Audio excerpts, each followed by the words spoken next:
하루아침에 남편을 잃고 용의자가 되어버린 여자 안윤수. 그녀가 교도소에서 만난 살인범 마녀 모은으로부터 거래를 제안받습니다. 자백의 대가는 송혜교, 한소희의 열연이 기대되었다 제작진의 교체로 더 화제가 되기도 했는데요. 전도연과 김고은이 두 번째 협업을 진행하며 뜨끈한 미스터리 스릴러가 탄생했습니다. 자백의 대가가 우리에게 이야기하고 싶은 메시지는 어디까지일까요?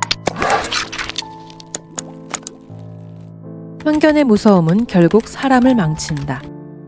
이정효 감독의 인터뷰를 보면 권종관 작가가 이 작품을 편견에 관한 이야기라고 정의했다고 하죠. 편견이 어떻게 쓰여지고 교차되며 발전해 나가는지, 사람을 어떻게 옥죄는지 여실히 보여줍니다. 자백의 대가는 최종 범인이 나오기 전까지 이야기가 진행되면 될수록 누가 범인인지 헷갈릴 정도로 뒤틀어댑니다. 감옥에서 만난 두 여자가 주인공인 만큼 둘 중 하나는 반드시 범인일 것이다 라는 편견에서 시작되죠. 남편을 잃고 두려움에 119 신고를 한 아내 안윤수. 직계가족이라는 이유만으로 가장 먼저 용의선상에 오릅니다. 사건 현장에서 피범벅이 되어 초점을 잃고 담배를 피는 모습마저도 의심의 눈초리를 받죠. 남편을 잃은 상황에서 습관적으로 웃는 모습, 조사를 받으면서도 CSI에서 봤다 말하는 천연덕스러움, 화려한 원색을 좋아하고 선생님이라고 하기엔 과감한 옷차림 모두가 의심거리입니다. 우리가 생각하는 정형화된 미망인의 모습이라는 편견이 있죠. 여기서 이다지도 초연하고 슬픔이 느껴지지 않는 그녀의 모습은 남편을 죽였을 거란 편견으로 이어집니다. 판화를 전공한 남편 이기대 작가의 작업실을 떠올려 보겠습니다. 다양한 조각칼부터 혈흔을 지을 수 있는 부시개까지 구비된 곳입니다. 공간의 특성을 안다면 살인을 저지르기에 유용한 곳이죠. 최근 다량의 부시개까지 구매한 부인 안윤수가 더욱 의심받습니다. 그녀를 용의자라 강하게 의심한 백동훈 검사 역시 이런 편견을 굽히지 않습니다. 남편 이기대의 사망한 치과의사의 아들 고세훈 살인사건의 용의자는 모두 안윤수라고 단정하고 수사를 진행하죠. 안윤수가 아닐 수도 있다는 순간들이 분명 그를 몇 차례 찾아옵니다. 하지만 자신의 실책을 인정하고 싶지 않은 듯 안윤수가 범인이라는 그의 편견은 상당히 긴 시간 전개됩니다. 수많은 사람들의 편견 가운데 안윤수는 수세에 몰려 어떻게든 인간 안윤수, 엄마 안윤수로 살아남고자 합니다. 때문에 모은과의 거래를 성사시키려 고세훈을 살인하려 하고 전자발찌를 끊는 등 극악의 상황으로 빠져듭니다. 그러면서 어린 딸 소비의 안위마저도 위태로워지고 말죠. 남편이 없다면 라면의 위치마저도 모를 정도로 남편이라는 울타리 안에서 가정이라는 결핍을 채워가던 안윤수였습니다. 그저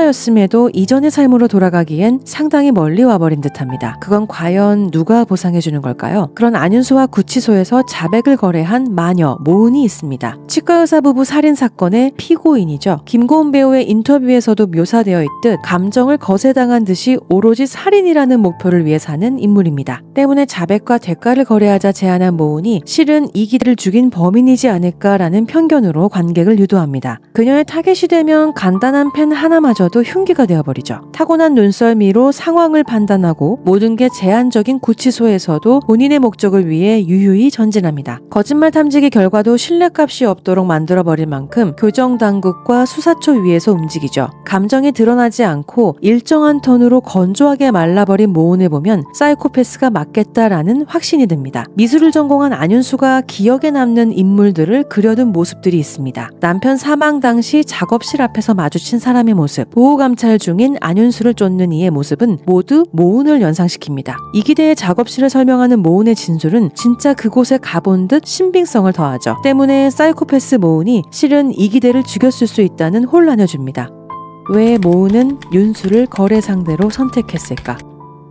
모은이 거래를 제안한 기저에는 안윤수의 절박함과 그런 윤수에 대한 연민에서 기인합니다. 모은은 치과 부부의 식사에 약물을 주입해 서서히 고통 속에 죽어가도록 합니다. 가장 최종 타겟이었던 아들 고세훈의 생일날이었죠. 아마도 아들 고세훈이 귀가하길 기다렸던 것 같습니다. 하지만 그 전에 경찰이 잡히고 마는데요. 경찰이 오기 전 서서히 죽어가는 부부 곁에서 대중에게 억울함을 호소하던 안윤수를 TV로 처음 보게 됩니다. 그때 모은이 본 건 안윤수의 절박함이었습니다. 가장 유력한 용의자로 의심받는 안윤수의 외침은 대중의 흥미를 끌지 못하면서 아무도 귀 기울이지 않죠. 게다가 그런 그녀에게 지켜야 할 딸까지 있다는 걸 알게 됩니다. 안윤수의 절박함과 억울함을 지켜보며 본인이 완성하지 못한 타겟 고세훈의 죽음을 막을 수 있겠다 판단하는 거죠. 더불어 본인과 같이 가족을 잃은 안윤수입니다. 비슷한 상처를 입은 그녀에게 연민을 느끼면서 드러내지 않았지만 더 기대고 싶었을 거라 이정효 감독은 첨언하기도 했어요. 사이코패스처럼 감정이 없는 이처럼 그려지지만 삶이 뒤틀어지기 전 모우는 누구보다 헌신적인 의사였습니다. 동생이 극단적인 선택을 하는데 기여한 단짝 피양을 구치소에서 만나 죽이려 목을 조였지만 죽음의 문턱으로 가자 사력을 다해 살리죠. 그런 모운을 보고 모두가 놀랐지만 그게 모운이 가진 본성입니다. 안윤수는 사람을 죽이지 못하는 본성을 가진 이라면 모운은 사람을 살려내려는 본성을 가진 거죠. 때문에 윤수가 거래대로 고세훈을 죽이지 못했더라도 모운 본인이 시작한 일을 본인 손으로 마무리하려 합니다. 하지 못할 거래를 하겠다고 달려들어서라도 살아내고 싶었던 윤수의 생존 본능과 그런 윤수가 가정이라는 제자리로 돌아가길 바란 모운의 인간다움이 묵직하게 극대화되었습니다. 죄를 지었으면 죄값을 받아야 한다.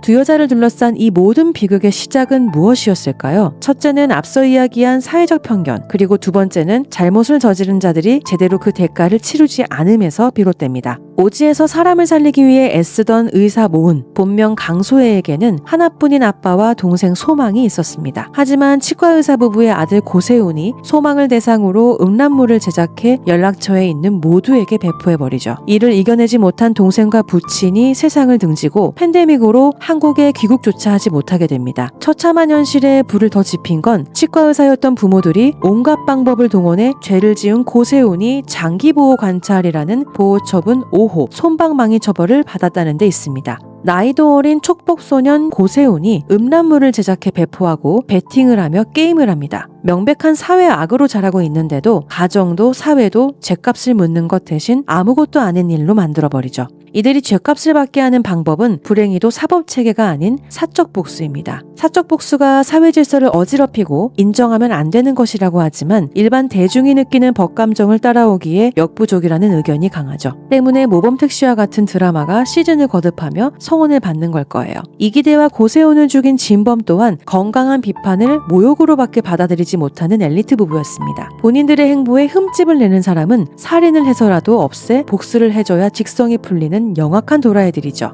선민의식으로 인해 이기대를 살해하고 그 죄값을 다하지 않으므로 윤수의 비극이 시작되었습니다. 그렇게 두 여자의 비극이 만나 작은 정의가 실현되고 편견의 실타래가 끊어지게 되죠. 모든 선택에는 그의 수반되는 책임이 있습니다. 인생을 지나가는 많은 일들 중 우연 또는 거저주는 선물 같은 일이 극히 드물죠. 그만큼 무엇이든 대가가 따릅니다. 자백의 대가는 바뀔 것 같지 않은 우리 안의 편견을 성찰함과 동시에 무엇을 택하고 어떤 대가를 치르며 살아갈 것인지 묻습니다. 오늘의 크고 작은 선택들이 가까운 내일 우리에게 어떤 대가로 찾아올까요? 조금이라도 나은 결과를 위해 눈꽃만큼이라도 나은 선택을 해나가면 되는 걸까요?